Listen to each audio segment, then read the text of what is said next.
Baik, kita lanjutkan kajian kita. Bismillahirrahmanirrahim. Assalamualaikum warahmatullahi wabarakatuh. Alhamdulillahirabbil alamin wa bihi nasta'inu ala umuri dunya wa din. Wassalatu wassalamu ala asrafil anbiya'i wal mursalin wa ala alihi washabihi ajmain. Kembali kita intinya bersyukur kepada Allah atas segala nikmat dan rahmatnya kepada kita sekalian, sehingga kita dapat hadir berkumpul kembali di tempat ini dalam rangka melanjutkan kajian kita membahas firman Allah dalam Al-Quran. Salawat dan salam tercurah kepada junjungan Nabi Allah Muhammad SAW. Semoga kita semua menjadi pengikutnya di dunia ini dan insya Allah di akhirat mendapatkan syafaatnya. Amin. Malam ini kajian kita akan membahas tentang makna-makna pada diri yang dijelaskan oleh kisah Nabi Syuaib. Kisah Nabi Syuaib ini lebih mengarah kepada wanita. Jadi sebelum saya membahas lebih jauh tentang Syuaib, saya ingin menjelaskan kembali apa makna kiasan wanita dalam Al-Quran, yang dikiaskan dengan wanita. Perhatikan kembali, kebetulan tidak dihapus, surat An-Nisa ayat 1, surah 4 ayat 1. Ketika aku keluar dari diri yang satu, aku ini bermakna seorang anak, dan ini adalah bapaknya. Dia adalah bapaknya. Jadi awal mula munculnya istilah anak dan bapak ketika aku keluar dari diri yang satu. Kemudian dari diri yang satu dibuat pasangan. Jadi dia terpancar cahaya dari diri yang satu. Demikian pula dari aku juga terpancar juga cahaya. Terpancar cahaya, dan cahaya itu menghijab diriku, sehingga aku tidak dapat lagi berhubungan dengan diri yang satu. Ketika aku mau berhubungan dengan diri yang satu, harus melewati cahaya. Harus lewat cahaya. Cahaya yang dimaksud itulah yang dikiaskan dengan wanita yang pertama. Diceritakan melalui kisah Maryam, dia mengandung Isa tanpa bapak. Dia mengandung Isa. Disinilah makna Muhammad yang diberi nama dengan Ahmad, fase ruhnya. Kalau di atas tadi Muhammad, fase rahasianya yang bernama Ahmad. Di sini fase ruhnya bernama apa? Saya ulangi, yang berdimensi rahasia diberi nama Ahad. Ahad. Yang berdimensi ruh, yang diceritakan melalui kisah Nabi Isa. Jadi Nabi Isa itu ditugaskan untuk menolong Muhammad dan untuk beriman kepada Muhammad. Jadi Nabi Isa juga membawa misinya Muhammad, sehingga dia memberitakan bahwa akan datang lagi satu, namanya Ahmad, karena Isa mengenal Muhammad dari sisi ruh bernama Ahmad. Jadi inilah wanita pertama yang menghijab diriku. Aku dalam keadaan diliputi oleh cahaya, itulah yang disebut dengan ibu pertama. Kemudian aku berdimensi jiwa, aku diliputi oleh semacam cairan atau kaca, tapi tembus cahaya. Cahaya masuk ke dalam. Itu dimensi jiwa. Disitulah aku dikandung oleh ibu yang kedua, atau dibahasakan dalam kegelapan yang kedua. Kegelapan pertama, kegelapan yang kedua. Kemudian terakhir cahaya membentuk materi. Materi itu yang menghijab aku, sehingga aku berada dalam kegelapan yang ketiga atau ibu yang ketiga. Jadi dari aku, ibu pertama, ibu kedua, ibu yang ketiga. Jadi kalau Kalau hadis mengatakan kepada siapa kamu mengabdi, pertama kepada ibumu. Ibu ini yang dimaksud, kemudian kepada ibumu, ibunya jiwa, kemudian kepada ibu, ibunya roh. Sesudah itu mengabdi kepada bapak, aku mengabdi kepada bapak. Nah, ketika aku ini masuk kepada ibu yang terakhir ini, ya, mulai dari ibu yang pertama, ibu kedua sampai ibu ketiga, disitulah aku disebut dengan anak yatim.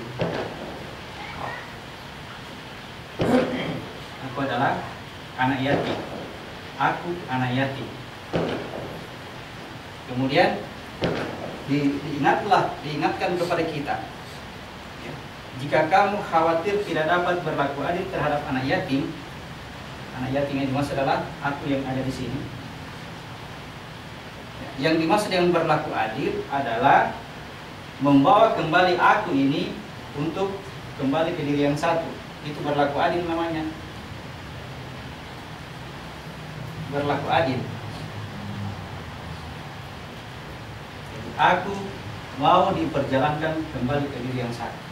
Tapi dilarang menikahi ibu. Jangan nikahi ibu-ibumu. Bahasanya seperti itu Al-Quran. Jangan nikahi ibumu, artinya perjalanan aku kembali ke sana tidak melewati ibu lagi, ya. Tapi kita harus memberi sesuatu, harta kepada wanita, kepada bungkus. Jadi wanita adalah bungkus. Kita mesti memberikan harta untuk wanita ini.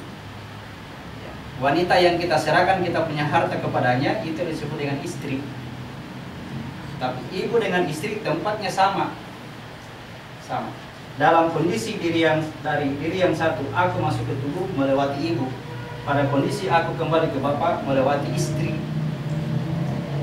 Ya, di sini istri pertama ini harus dijadikan budak dulu. Istri pertama. Nah, jika kamu khawatir tidak dapat berlaku adil terhadap anak yatim, maka menikahlah lagi. Carilah wanita yang baik menurut kamu, ya. Bahasa ma tobalakum minan nisa. Ma toba itu bagus menurut kamu, wanita yang bagus. Nikahi itu. Mulai dari 2, 3, 4 sampai masuk di rahasia. Ketika masuk di rahasia adalah yang kita nikahi adalah diri yang satu. Ketika kita masuk ke diri yang satu, kita habis di situ. Aku kembali tidak ada.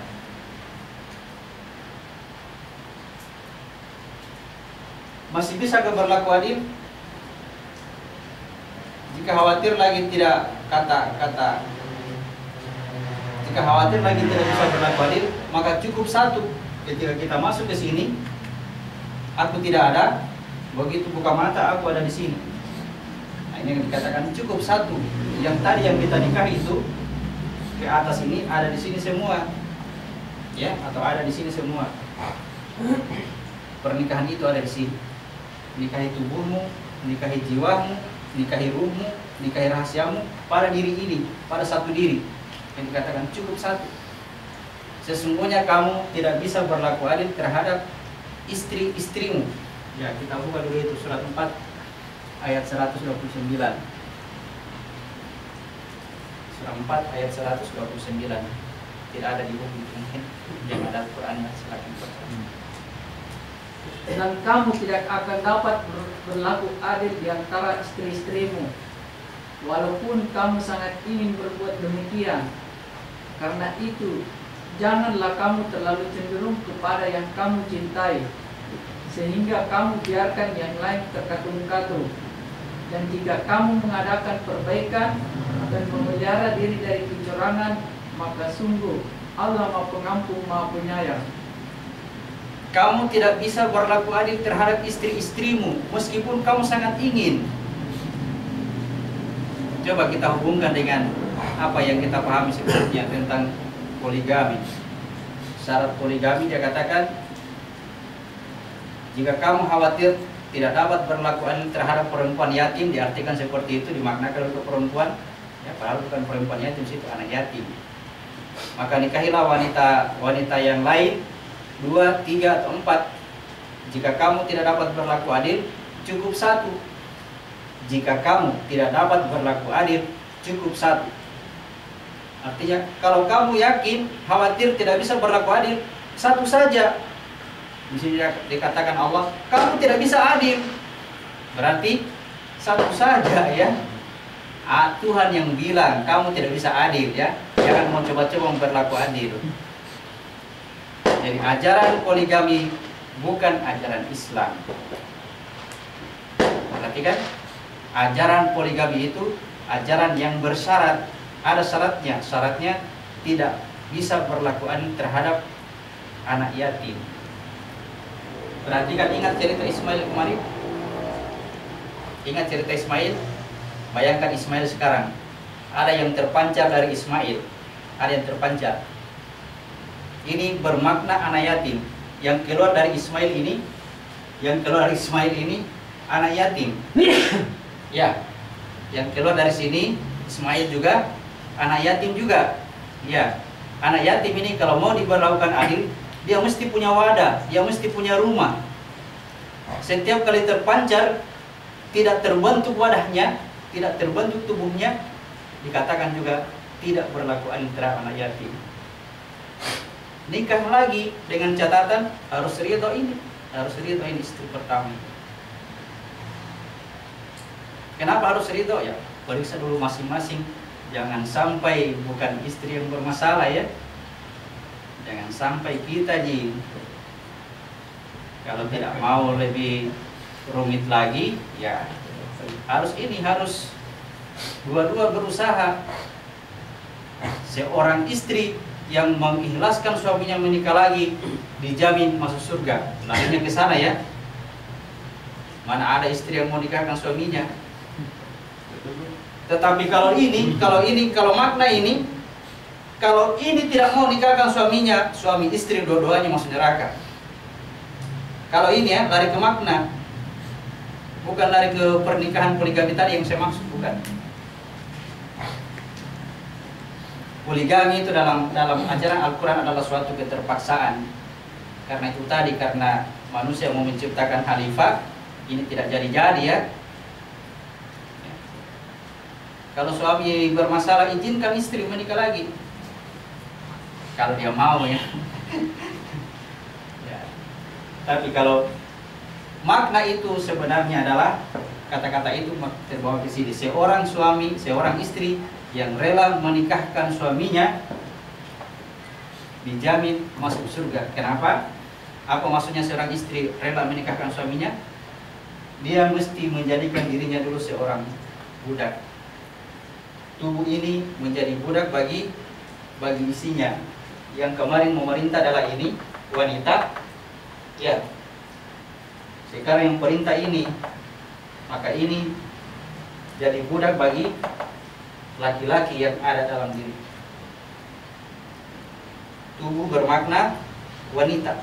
Tubuh bermakna wanita. Isinya bermakna laki-laki. Sebelumnya ini yang jadi pemerintah, ya. Hawa nafsu ya.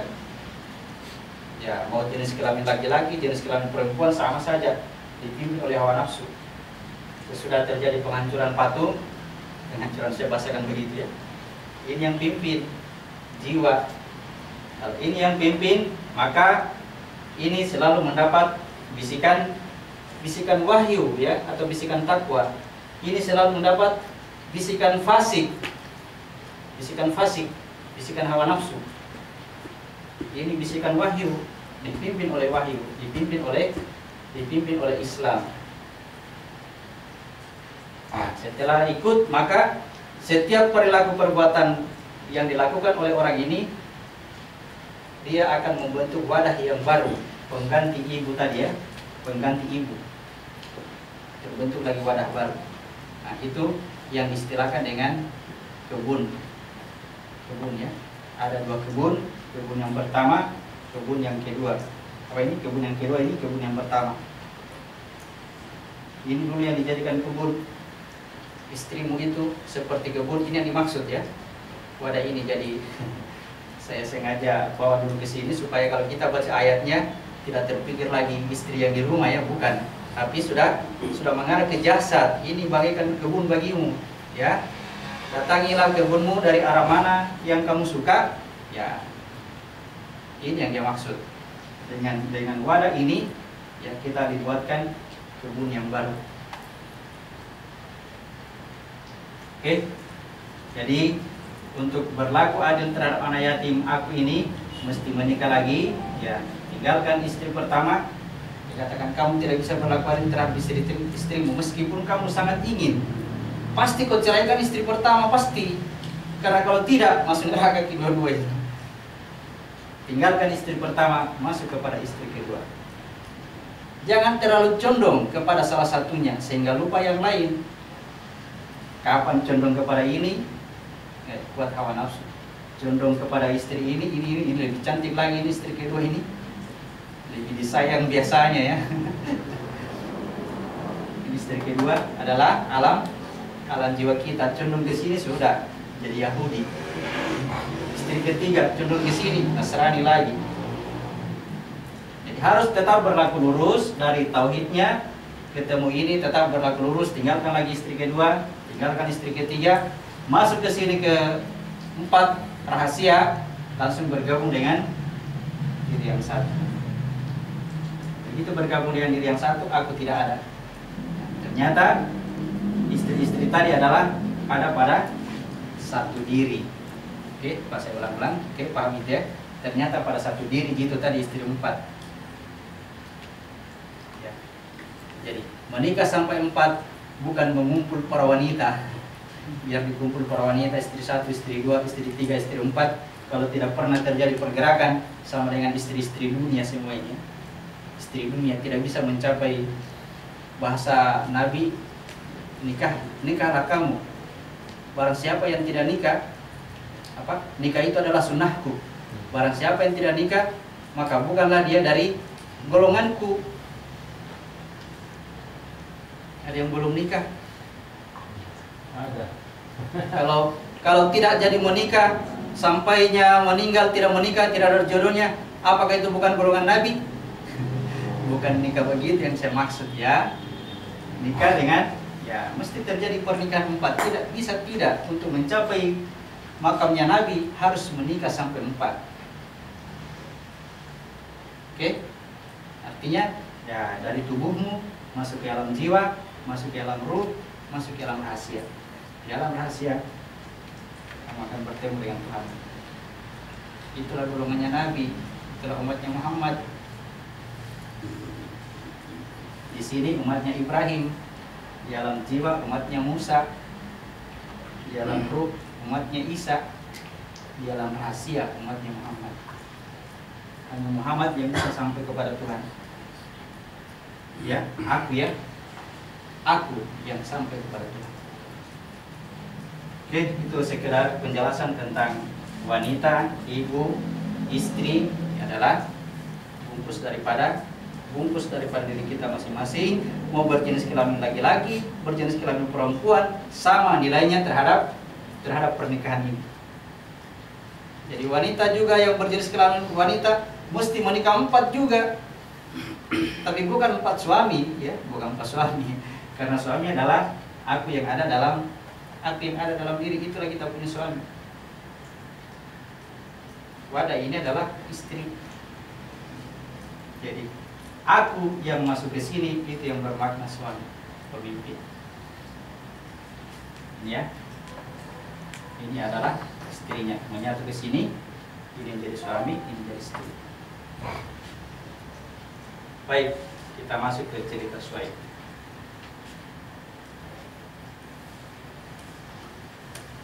Syuaib. Buka surat 11 ayat 84 sampai 85.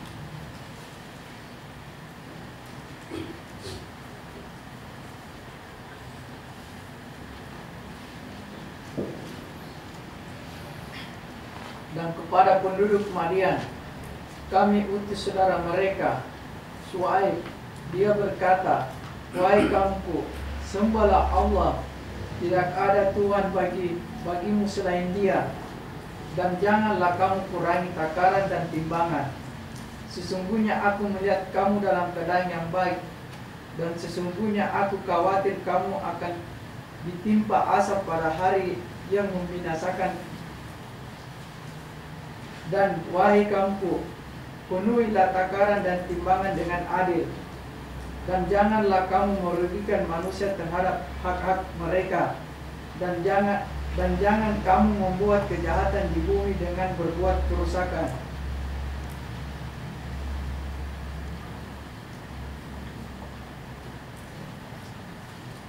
Sudah cukup. Jadi dari 2 ayat ya, Syuaib mengajarkan kepada umatnya, yang pertama ajaran tauhid, ajarannya Ibrahim dulu. Janganlah kamu menyembah Tuhan selain Allah. Yang kedua ya, takaran dan timbangan. Jangan kamu kurangi takaran dan timbangan, penuhi itu. Ya, jangan dikurang-kurangi. Jangan mengukur dengan cara yang apa itu, kalau literannya beras dipukul bagian bawahnya supaya dalam sedikit. Jadi kalau liter beras tak, di bagian bawahnya itu sudah melengkung. Kalau ukur kiloan, timbangan timbangan lansat, di situ ditimbang 2 kilo, pulang di rumah 1,5 kilo. Takaran dan timbangan adanya di pasar. Bayangkan tentang pasar, jual beli, terjadi jual beli. Kamu jual, saya beli. Kamu lakukan ini, dapat ini. Kamu lakukan ini, dapat ini. Itu namanya jual beli. Ya, pasar, orang berdagang, penuhi takaran dan timbangan. Saya melihat kamu orang yang mampu. Kalau tidak mampu ya mau dia apa ya? Kalau tidak mampu. Tapi kalau mampu, penuhi itu. Penuhi takaran dan timbangan. Jangan berbuat jahat. Jangan melakukan perbuatan jahat. Karena kalau ada perbuatan jahat, timbanganmu tadi yang sebenarnya sudah dipenuhi, terpaksa dicopot kembali ya, diambil kembali. Kalau kamu melakukan kejahatan, terpenuhi takaran dan timbangan, keadaannya di pasar terjadi jual beli. Saya ulangi bayangannya, kalau kamu lakukan ini, kamu dapat ini. Kalau kamu tidak melakukan ini, kamu dapat ini. Jual beli namanya itu ya, sistem dagang. Penuhi itu, penuhi. Tapi jangan berlaku jahat. Kapan berlaku jahat? Apa yang sudah ada pada dirimu akan terkurangi lagi, akan dikurangi lagi. Bayangkan di wilayah pasar. Jadi takaran dan timbangan adalah, yang dimaksud adalah wilayah syariat. Barang siapa yang melakukan kebaikan, maka dia mendapat pahala. Barang siapa melakukan perbuatan dosa, maka dia melakukan kejahatan, maka dia mendapat dosa. Penuhi semua aturan-aturan dalam syariat, karena apa yang Allah ajarkan dalam syariat ini yang akan menambah hartamu. Inilah dikatakan kelebihan dari Allah. Hartamu itu akan ditambah. Jangan mencari harta sendiri. Berlakukan saja hukum syariat, insya Allah Allah akan memberikan harta kepadamu dengan lebih. Ya. Tapi kalau mau buat sendiri, ya berhitung-hitung dengan Tuhan. Dia bilang, Tuhan ya hitung-hitung itu hartamu. Suatu saat kamu akan ditanya, dari mana kamu dapatkan harta itu? Apa itu harta? Apa itu harta? Ya, bukan ini ya. Ini nih kelengkapan diri kita, ingat, kelengkapan diri itu adalah harta. Itu wanita yang mau kita jadikan istri kedua mesti diberikan harta, harta-harta yang seperti ini. Ya, harta dari diri kita sendiri. Ketika ini melakukan sesuatu, penuhi ini, maka dia dibuatkan tangan. Kalau ini mencuri, tangannya terpotong, tangannya hilang. Dikatakan jangan kamu berbuat jahat. Kalau kakimu dipakai menendang orang lain sakit hati, kakimu terpotong, kakimu luka, bocor-bocor. Ini wanita. Oke, paham ya? Surat 7 ayat 85 sampai 86.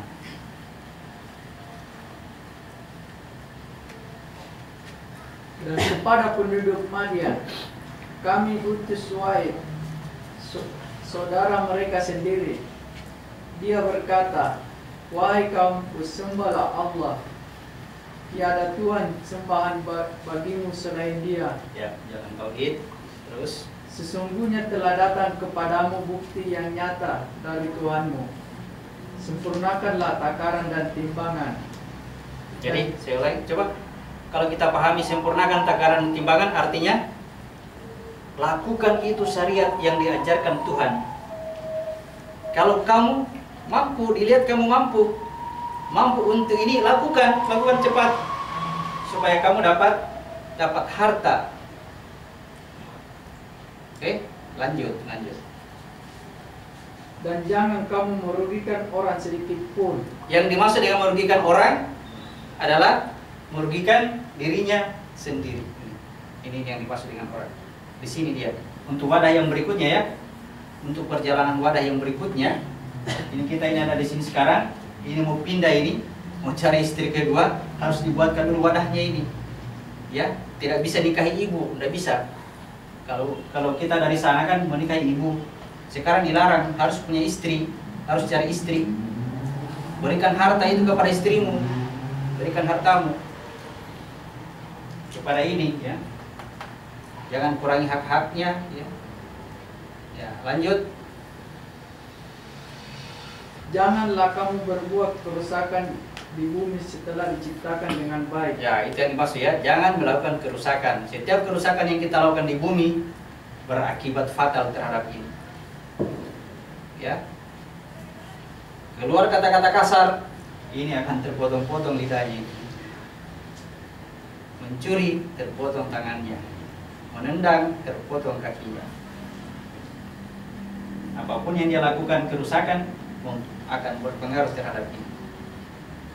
Terhadap istri kedua saya bahasakan. Paham ya kalau saya bilang istri kedua ya? Ya, saya bahasakan begitu. Oke, lanjut. Itulah yang lebih baik bagimu jika kamu orang beriman. Dan janganlah kamu duduk di setiap jalan dengan menakut-nakuti dan menghalang-halangi orang-orang yang beriman dari jalan Allah. Ini orang beriman mau menyeberang ke sana, ke sebelah. Ya. Tetapi kamu menghalangi jalan ini. Kamu halangi jalan ini. Sehingga orang beriman tidak bisa pergi ke situ. Oke. Jangan halangi jalan ini. Lanjut. Saya tunjuk langsung ya. Ini aku adalah orang yang beriman tadi di fasenya Nabi Lut.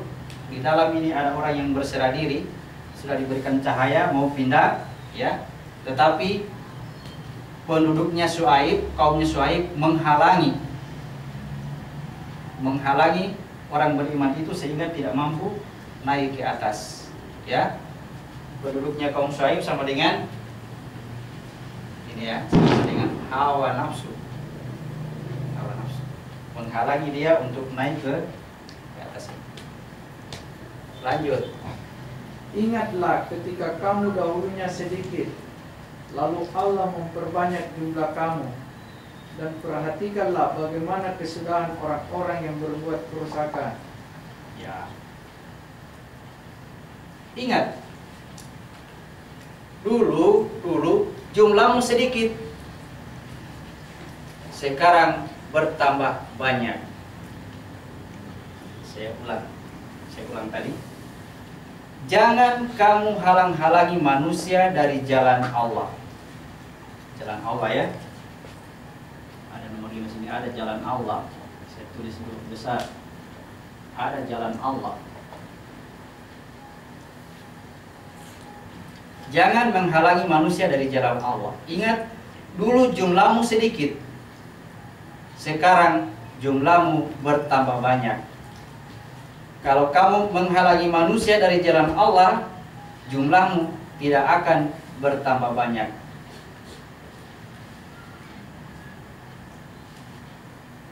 Perhatikan surat An-Nisa ayat 1. Di mana yang dikatakan dulu jumlahmu sedikit? Ini. Dulu saya satu. Bukan ini ya, bukan ini. Ini saya tidak ada di sini ya. Di sini tidak ada. Di sini satu. Dulu jumlahku satu. Lalu aku jadi 2. Lalu aku jadi 12. Akhirnya aku bertambah banyak.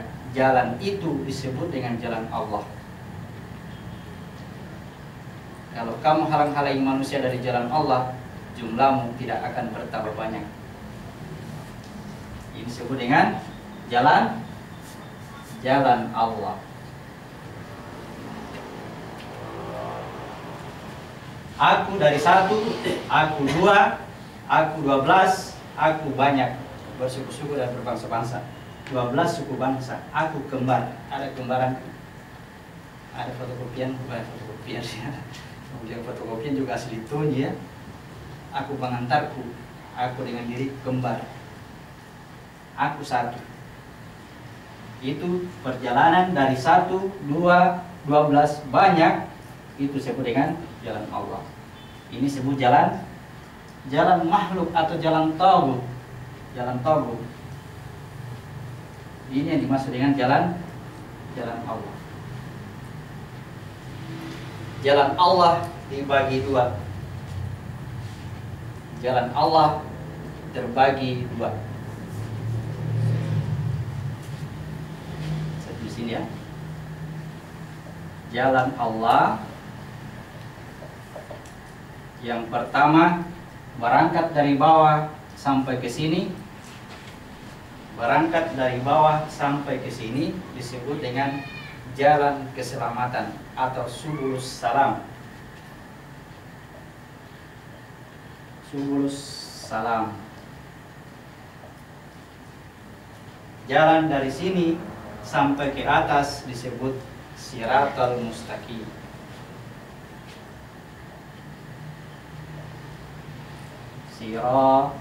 Ihdina siratal mustaqim. Tunjukkan aku jalan yang lurus. Jalan dari gelap gulita kepada cahaya pertama disebut dengan subulus salam atau jalan keselamatan. Kita baca, tidak ada lagi di buku mungkin. Kita baca surat 5 ayat 16. Dengan kitab itulah Allah memberi petunjuk kepada orang yang mengikuti keridhaannya ke jalan keselamatan. Ya, dengan kitab ditunjukkanlah orang yang mengikuti keridhaannya di jalan keselamatan. Di jalan keselamatan ditunjukkan. Terus, dan dengan kitab itu pula Allah mengeluarkan orang itu dari gelap gulita kepada cahaya dengan izinnya dan menunjukkan ke jalan yang lurus. Lalu ditunjukkan jalan yang lurus.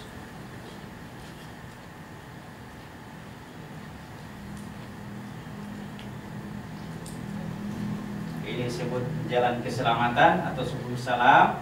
Baru ditunjukkan jalan yang lurus. Muhammad bin Abdullah adalah ini, ya. Ini Muhammad bin Abdullah yang masuk ke dalam wadah yang produknya Abdullah dan Aminah.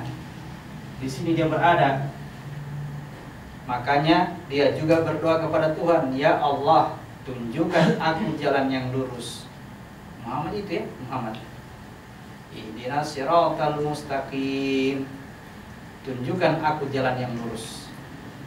Untuk mendapatkan jalan yang lurus dari gelap gulita, cari dulu subulus salam, jalan keselamatan. Bagaimana caranya dari gelap gulita masuk ke sini? Ya. Kita baca lagi surah 4 ayat 66. Tidak ada di buku. Surah 4 ayat 66.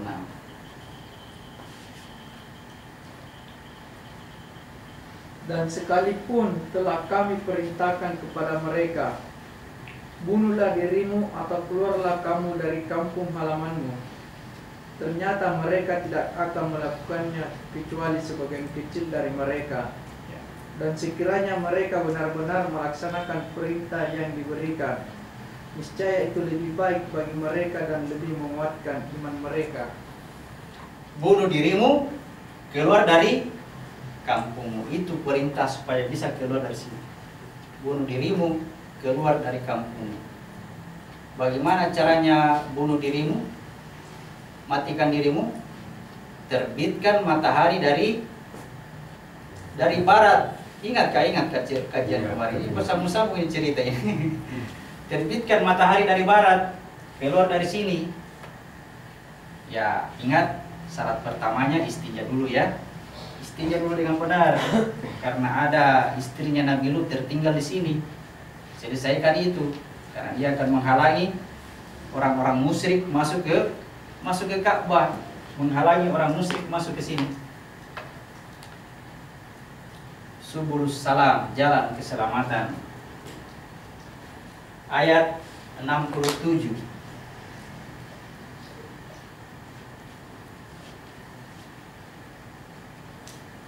Dan demikian pasti kami berikan kepada mereka pahala yang besar dari sisi kami. Pahala besar, pahala jihad. Ya. 68.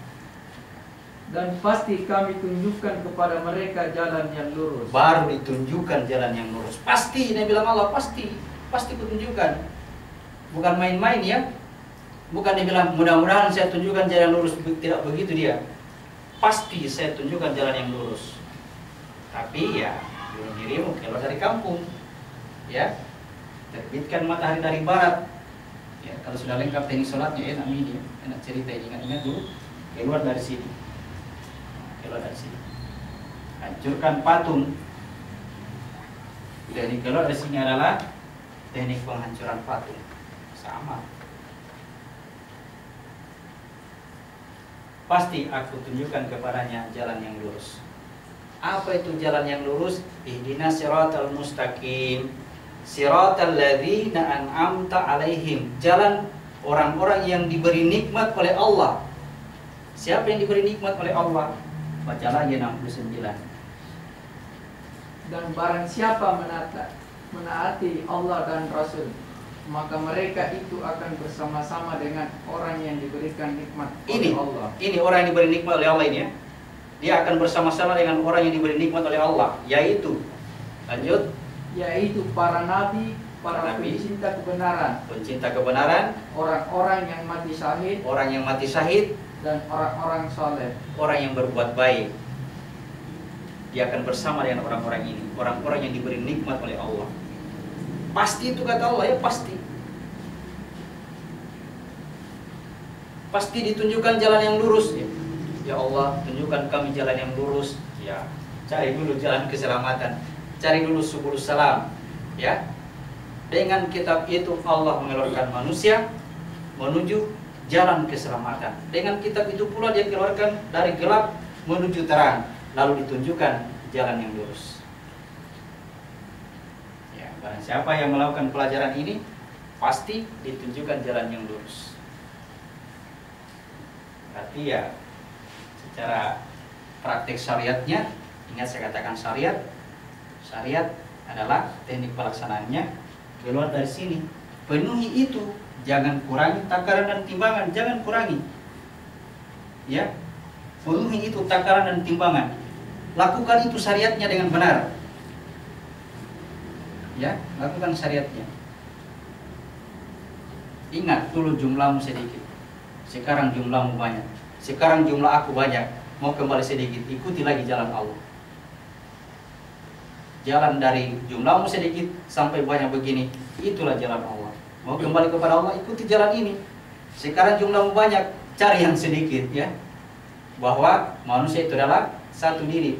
Karena nasu umatan wahidah. Sesungguhnya manusia itu satu umat, satu diri dia. Itu yang kita cari. Kembali aku ini. Di sini ketika aku sendiri, tidak ada yang lain. Dari diri yang satu keluar aku. Ketika itu belum ada yang lain, belum diciptakan yang lain. Ini sendirian. Semua begitu semua. Tidak berpikir-pikir lagi. Bilang dulu Nabi Adam sendiri bagaimana anunya, bagaimana. Saya adalah Adam. Aku adalah Adam. Sendirian juga. Sama dengan Adam, sama semua. Jadi Adam juga merasakan itu seperti ini. Baru dia diajarkan asma, ya. Di sini diajari asma. Asma dititip kepadanya asma 99. Malaikat belum tahu wilayahnya malaikat di sini. Karena zalul malaikat war ruh, kamu akan melihat malaikat dan ruh berlingkar di sekeliling ars. Ini. Di sekeliling ars dia. Mereka tidak masuk di wilayah ars.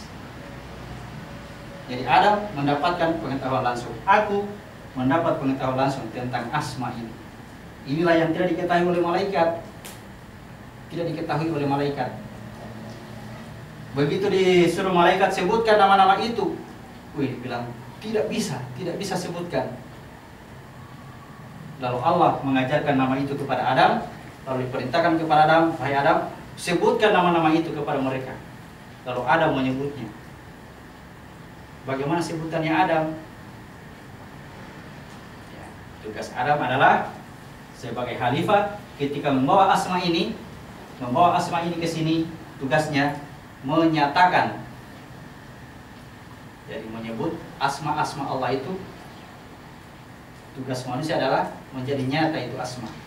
Itulah malaikat tidak tahu nyatakan itu asma seperti apa. Yang dia tahu, Maha suci Engkau ya Allah, Maha besar Engkau Allah, tiada Tuhan selain Engkau. Itu kata-kata malaikat itu ya. Datang lagi manusia, begitu lagi ngomongnya, bilang bukan itu ya, bukan itu yang saya mau, bukan itu. Sebentar mulutmu akan ditutup, tidak ada gunanya kata-kata. Yang mau ditanya apa yang kau lakukan dengan tangan. Kayak katakan tangan yang berbicara, itu kiasan, bukan ini mulut dijahit, tiba-tiba tangan bicara. Kita dikasih dongeng dulu waktu seperti itu ya, dikasih dongeng-dongeng sama ustaz. Ketika seorang yang marah karena tidak mampu menahan amarahnya, terpaksa tangan yang bicara. Apa maksudnya tangannya bicara? Paham? Ya, tangan yang bicara terang, tangan bicara. Padahal itu begitu gayanya tangan bicara. Dia kira nanti mulut ditutup, tangan bicara. Bagaimana tangan bicara? Dihitung semua ini apa yang dia lakukan oleh tangan. Bukan dihitung berapa nama Tuhan yang kamu sebut-sebut dalam kamar.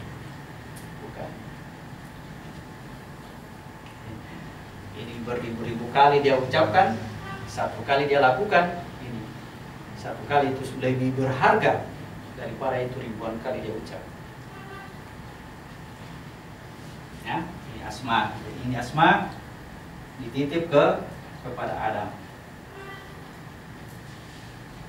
Kita di Subul Salam, jalan keselamatan. Kemudian ya, kita buka kembali ini yang pernah kita lupa, jangan sampai terlupa. 42 ayat 52. Bagaimana Allah mewahyukan ruh, lalu ruh itu dijadikan nur. Lanjut.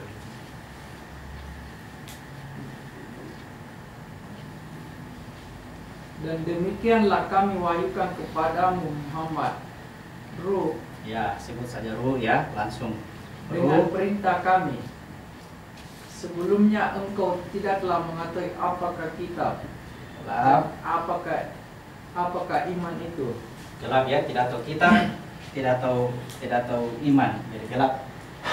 Lalu ruh dirubah jadi, lanjut. Dan apakah iman itu? Tetapi kami jadikan Al-Quran itu cahaya. Ya, bukan Al-Quran di situ ya. Ruh dirubah jadi nur. Ya, karena penerjemah memaknakan atau menafsirkan kata ruh ini dengan Al-Quran, akhirnya Al-Quran yang dirubah jadi nur. Kalau proses dari bawah, betul. Kita membaca Al-Quran mesti dirubah jadi nur ini. Mesti dipahami ini. Tapi kalau dari atas jangan dulu sebut Al-Quran, biar min ruh ya. Ruh dirubah jadi nur, lalu nur ini menerangi kegelapan ketika aku berada dalam tubuh. Aku berada dalam tubuh. Nur ketika aku berada dalam jiwa. Ruh ketika aku ada di situ. Ketika aku, jadi proses Allah mewahyukan ruh dirubah jadi nur, lalu masuk ke dalam diri kita. Kejadian itu ada dalam diri kita sendiri, bukan sesuatu cahaya masuk. Ada cahaya apa yang malam Lailatul Qadar menunggu-nunggu cahaya di luar, kapan datangnya cahaya?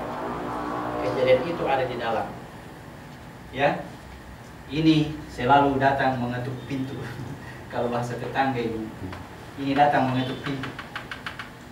Selalu datang ketuk-ketuk pintu. Apa? Kenapa? Karena ada saudaranya di dalam. Ya. Dulu yang dia antar ke dalam ini, tugasnya dia bawa pulang lagi. Selalu dia berikan sinyal-sinyal cahaya. Itu dikatakan bisikan takwa. Sementara aku dalam ini selalu mendapat bisikan hawa nafsu yang disebut fasik.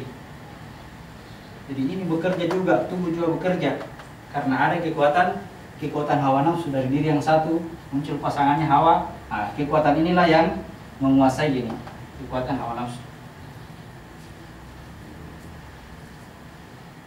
Rahasianya diri yang satu disimpan ke sini, lalu dari diri yang satu dibuat pasangannya, akhirnya dia bersembunyi pada ciptaannya.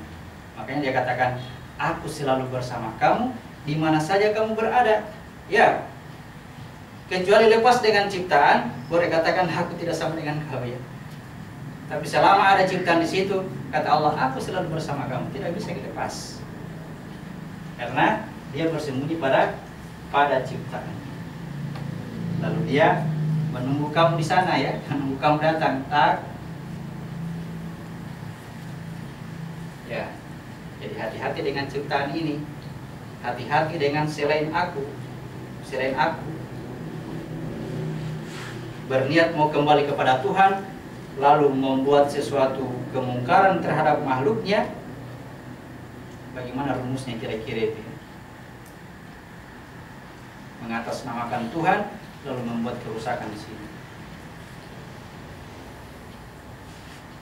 Kita berada di alam terbolak-balik, di alam tipu daya setan. Ya, saya pikir saya sudah melakukan kebaikan yang terbaik, ya, melakukan hal yang terbaik, begitu kembali ternyata salah memahami perintah. Supaya tidak mendengar. Oke, itu yang kita pahami. Ingat, Subul Salam, Siratal Mustaqim, kita sudah tahu bagaimana caranya ditunjukkan jalan yang lurus. Ya, keluar dari sini. Kapan tidak keluar? Kamu itu zalim dan bodoh ini ya ini. Kamu itu sesat, ya. Kamu sesat. Kalau tidak keluar, kamu sesat. Sekarang kenapa kita tidak tahu diri sesat? Karena kita tidak tahu, karena kita zalim, bodoh. Yang kita tahu diri kita sekarang pintar. Begitu naik, tambah bodoh. Akhirnya inilah ulama yang paling tinggi. Inilah ulama yang paling tinggi. Muhammad sendiri ya. Muhammad tidak tahu apa-apa. Apa yang dia katakan hanya firman Tuhan yang dia katakan. Pengetahuan Tuhan yang punya. Itu orang bodoh, itulah seorang ulama. Jadi ulama adalah orang yang tahu dirinya bodoh. Baik, kita lanjutkan. Ya, surah 4 ayat 3 masalah istri tadi saya sudah bahas ya. Masalah istri. Atau kita baca ulang mungkin supaya surah 4 ayat 3. Kita baca di buku. Dan jika kamu khawatir tidak akan mampu berlaku adil terhadap hak-hak perempuan yatim. Ya, itu yang saya maksud tadi ya. Wa in khiftum ala tuqsitu fil yatama, begitu itu bahasanya. Kamu khawatir